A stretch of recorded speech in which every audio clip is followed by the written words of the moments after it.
지금도 세계 곳곳에는 많은 분쟁이 일어나고 있습니다. 우크라이나와 러시아는 물론이고 잘 알려지지 않은 크고 작은 나라를 시작으로 다양한 다툼이 일어나고 있죠. 그런 상황에 비해서 한국은 정말 살기 좋은 곳이라고 할 수 있는데요. 미국이나 다른 나라에서는 허들이 낮은 총기 규제에 비해서 한국은 아예 총기 사용이 금지되어 있기 때문에 안전함으로서는 세계 최고의 수준이라고 할 수 있습니다. 그런데 이런 한국의 관광 온 외국인들이 한 번씩 놀라는 상황이 있다고 합니다. 그 상황은 바로 도로에서 이동하는 탱크를 봤을 때라고 합니다. 한국인들에게는 도로에서 탱크가 이동하는 건 많이 익숙한 상황이죠. 보통은 도로에 탱크가 지나가면 훈련하나 보다라고 생각하는 것이 일상이죠. 탱크뿐만이 아닙니다. 전투기가 하늘 위로 날아다닐 때 역시 훈련한다고 생각할 정도이죠.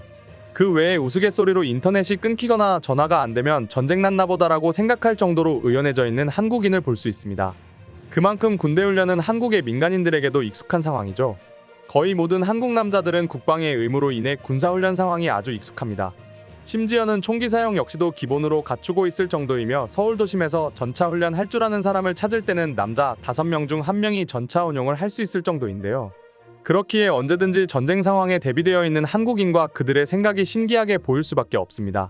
그 외에도 민방위 사이렌 소리만 들으면 전쟁 났다면서 놀라는 외국인들이 많았지만 지금은 한국에 대해서 많이 알려져 있기 때문에 그나마 적게 놀란다고 합니다. 하지만 한국과는 다르게 다른 많은 나라들은 그렇지 않습니다. 특히 평화로움이 쭉 지속되고 있는 유럽이나 미국은 더더욱 그런데요.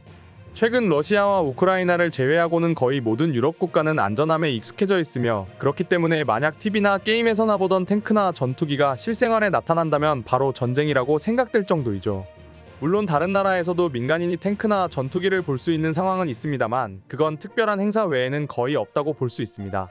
그렇기에 한국에 놀러온 외국인들이 보기에는 놀라울 수밖에 없는 것이죠. 사실 외국인들이 놀라는 것은 어찌 보면 당연한 현상입니다. 외국의 뉴스를 보면 자주는 아니지만 심심치 않게 북한의 미사일 발사를 보도하고 있으며 그로 인해 한국은 언제든지 그런 위험이 도사리고 있다고 생각하기 때문이죠. 그리고 유달리 한국에서 놀랄 수밖에 없는 이유는 또 있습니다. 바로 한국이 현재 유일한 분단 국가이기 때문인데요. 아직까지 종전이 아닌 휴전 상황으로 지속되고 있기 때문에 탱크나 전투기가 지나갈 때는 한국의 상황을 자세히 모르는 외국인들이 봤을 때 당연히 놀랄 수밖에 없는 것이죠. 한국은 6.25 전쟁 당시에 갑작스러운 공격을 받았습니다. 일요일 새벽에 갑작스럽게 공습을 받고 전쟁이 시작되었는데요. 그로 인해서 언제든지 대비를 할 수밖에 없는 상황이었으며 그렇기에 전쟁에 대한 대비가 갖추어져 있는 상황이죠. 하지만 아무리 군사훈련이 이루어졌다고 할지라도 군사물품의 성능이 좋지 않으면 상대방을 이길 수는 없습니다. 그렇기에 한국은 경제적인 여유가 되면 제일 먼저 투자하는 부분이 방위산업이었고 결국 요 몇 년 사이 한국의 방위산업은 세계에서 5손가락 안에 들어가는 강대국이 되었습니다. 아직 핵무기 개발이 허락되지는 않았지만 머지않아 핵무기 보유가 가능할 것이라는 얘기도 미국에서 나오고 있는데요. 사실 한국은 원자력 발전소의 오랜 운용으로 인해 핵물리학 기술이 발전되어 있는 나라 중 하나이며 그렇기 때문에 핵무기는 미국의 허가만 떨어진다면 바로 만들 수 있다는 것이 현재 한국 상황입니다. 또 외국인들이 신기해하는 것은 바로 한국인들의 생각입니다. 보통 본인들이라면 언제 전쟁이 날지 모르는 상황에서 맘 편히 살 수 없다고 생각하는데 한국은 그런 것에 대해서 전혀 걱정이 없다면서 신기했는데요. 이런 상황들이 있음에도 불구하고 한국에 오는 관광객의 수는 매년 증가하고 있는 추세인데요.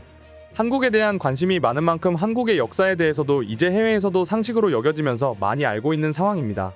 그런데 얼마 전 중국의 역사학에서는 한국이 북침을 했다고 주장하는 것을 본 많은 해외 네티즌들이 어이없다는 반응을 보였는데요. 그럼 지금부터 해당 내용에 대해서 외국인들은 어떻게 생각하는지 자세히 살펴보겠습니다. 중국 공산당 정권은 최근 중국 역사의 진실을 말하는 것을 범죄로 규정하는 법을 도입했지. 당이 만든 수정된 버전에 대해 이의를 제기하거나 반대하면 심각한 처벌을 받게 되는 거야. 정말 살기 좋은 곳 같아. 진짜야. 출처 좀 볼 수 있을까? 그럼 한국이 탱크도 하나 없이 북한을 침략했고 때마침 북한은 소련으로부터 최신 장비들을 입수해서 가지고 있었다는 건가? 얘들아 우리 아무것도 없지만 북침 한번 해보자. 스스로 몰락해보는 거야. 이랬다고? 저 말을 믿으려면 도대체 얼마나 멍청해야 하는 거지? 중국에 있는 사람들은 믿어. 북한 사람들도 믿지.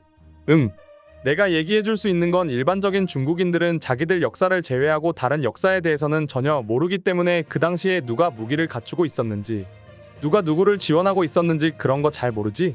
많은 중국인들이 아직도 소련이 존재한다고 믿고 있어. 그럼 중국인들은 하루에 14시간씩 공부하면서도 기본적인 역사나 지리에 대해서는 아무것도 모른다는 건가? 중국에서 역사는 필수 과목도 아니며 중국 역사를 중점적으로 가르치지 외국 역사는 표면적으로만 언급될 뿐이지 며칠 지나면 뭘 배웠는지도 기억 못해. 예를 들면 아마 다들 1차 대전은 알아도 누가 누구랑 싸웠는지는 모를 거야.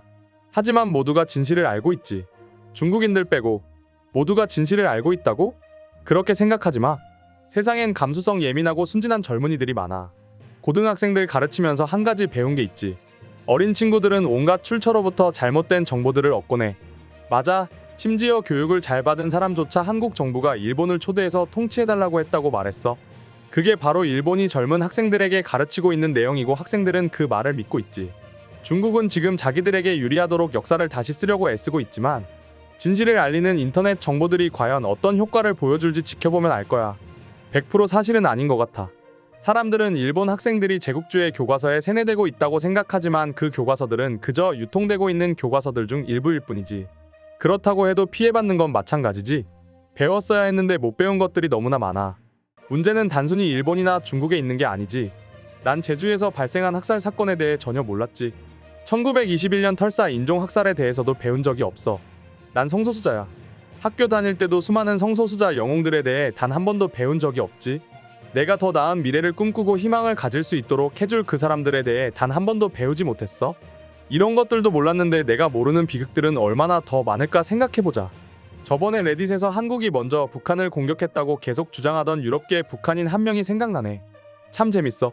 왜냐면 심지어 구소련 자료에서도 북한이 먼저 공격했다는 걸 암시하고 있는데 말이지. 우리 모두 소련이 어디를 지원하고 있었는지 다 알잖아. 몇몇 사람들은 그냥 자기들이 믿기 편한 걸 믿고 싶어하는 경향이 있지. 그런 사람들은 진실이 뭔지는 전혀 관심도 없는 거지. 중국 역사는 끊임없이 다시 쓰이고 있는 중이야. 많은 중국 네티즌들은 이 말도 안 되는 넌센스를 믿고 있어. 중국의 선전기관? 아니면 어떤 바보 녀석이 혼자 올린 건가? 사용자 이름이랑 프로필 사진을 보니 한비행학교의 공산주의 청년 동맹 소속인 것 같네. 뭐 어쨌든 새로운 일은 아니야. 중국은 한국전쟁 이후로 남한을 침략국이라고 주장해왔으니 말이야. 쟤들은 다른 나라 역사도 마찬가지이고 자기네 역사까지 계속 수정하고 다시 쓰는 걸 참 좋아하는 것 같아. 세상 모두가 진실을 알고 있지. 아, 물론 중국은 빼고 말이지. 세상에서 가장 큰 거짓말쟁이들이야. 한국이 왜 아직도 중국 공산당과 긍정적인 관계를 유지하려고 하는지 진짜 이해가 안 되지만 돈 때문이겠지. 잠깐 이해가 안 된다며? 잘 이해하고 있는 걸 크크. 한국으로서는 딱히 선택의 여지가 없는 것뿐이야. 부정적인 관계는 상황을 악화시킬 뿐이니 말이야. 하지만 그렇긴 해도 중국을 다루는 방식은 다시 검토되어야 한다고 생각이 들어. 뭐라는 거야? 내 역사 하기가 어이없어 할 정도야. 모든 나라, 심지어 국내에서도 정부의 생각을 뒷받침할 수 있는 역사를 가르치고 이상적인 나라의 모습을 가르치고 있어. 중국은 너무 극단적인 케이스지. 오직 북한 그리고 이렇게 역사를 다시 쓰고 있는 중국만이 이 말도 안 되는 말들을 믿겠지. 거짓말을 멈추질 않는구나. 그 많은 중국인들은 어쩜 그리 잘 속는 거지? 중국 공산당은 자신들이 관련된 모든 전쟁의 진실이 두려워서 이런 식으로 시선을 돌리려는 것 같아. 많은 사람들이 전쟁의 진실은 잊었을지도 몰라. 하지만 전쟁의 결과는 분명하지. 한국이 미국의 식민지가 됐다는 거지. 한국은 그렇게 생각하지 않을 거야. 그리고 너가 누군데 여기 와서 뭐가 뭔지 정의하고 있는 거야? 전 세계에 친구 하나도 없는 전형적인 중국식 사고방식이군. 미국은 한국을 동맹국이자 친구로 생각하고 있어. 나 중국인인데 실제 우리 교과서에는 북한의 남침으로 한국전쟁이 발발했다고 쓰여있지. 중국은 이에 반대했지만 미국이 38선을 넘고 군대가 우리 국경을 넘어왔기 때문에 개입해야 했고, 우리 입장은 외국 군대는 한반도에 발을 들여놓으면 안 되고 한국 스스로 상황을 해결해야 한다는 거였어. 만약 미군이 그 균형을 깨면 우리는 북한, 소련과의 관계의 기반에 개입해야 하는 거였지.